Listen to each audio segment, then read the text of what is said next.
Assalamualaikum dan salam sejahtera. Ini hari kita ada sebuah Pro 2 Viva. Okey, untuk model Pro 2 ni memang kita tak boleh lari lah.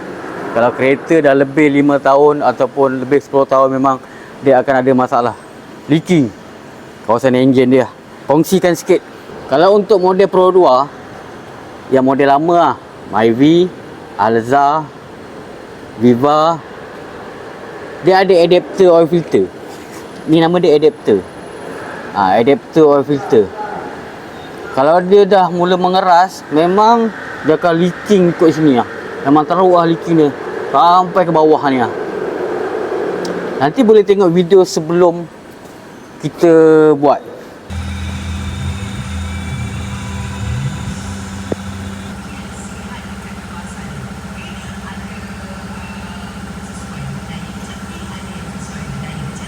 Memang leaking teruk lah kereta ni. Memang tak boleh dinafikan lah. Sebab owner pun dah bagi tahu lantai rumah ni berkecang dengan minyak hitam. Sebab kereta ni dia ada dua isu dia. Satu leaking dekat kawasan adapter oil filter, lagi satu dia leaking dekat kawasan oxidize up. Untuk kereta Viva ni dia manual lah. Kereta ni pun anak dia yang pakai. Jadi yalah, kita nak bagi anak pakai ni memang kita nak bagi yang okey lah. Kita tak nak nanti breakdown tepi jalan ke. Disebabkan apa? Kereta terlalu banyak sangat leaking lah. Kita boleh tengok lah selepas kita baik pulih untuk kenderaan ni. Macam biasa lah, kalau kita buat leaking, kita akan, selepas kita buat, kita akan cuci. Tujuan kita cuci ni, kita nak tengok dekat mana yang kita repair tu, mana yang kita buat masih ada leaking lagi apa atau tidak. Kita akan cuci lah. Sebab kereta ni datang memang penuh dengan minyak. Memang kita sendiri pun memang boleh tengok lah pada video tu, penuh sangat dengan minyak.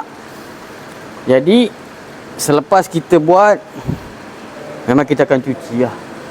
Kita akan cuci, kita akan running, kita akan tengok balik leaking tu masih ada ke ataupun memang dah clear. So kereta ni pun kita dah running, memang dah clear kawasan-kawasan leaking. Kita boleh tengok lah kawasan yang sebelum ni leaking kuat, memang dah kering lah. Kawasan oil sump dia, kawasan oxidize up dia. Oxidize up sini bawah. Nanti kan.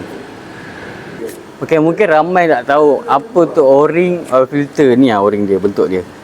Ni o-ring yang baru lah. Dia satu besar, satu kecil. Dia bila mana o-ring ni dah mengeras, kedua-dua ni dah mula mengeras, memang leaking kuat lah kereta untuk model Pro 2. Ni o-ring yang baru lah, saya tunjuk o-ring yang baru. Biasanya kalau kereta dah 5 tahun, kena rajin-rajin lah tengok ni. Selalu dia akan leaking. Sebab apa? Bila o-ring ni dah mengeras, memang minyak tu tak dapat nak cover lagi daripada dia leaking. Memang dia akan leaking kuat lah. Macam kereta ni memang kita boleh tengok, memang leaking teruk. Jadi itu saja untuk perkongsian saya hari ni. Jumpa saya di next video. Assalamualaikum.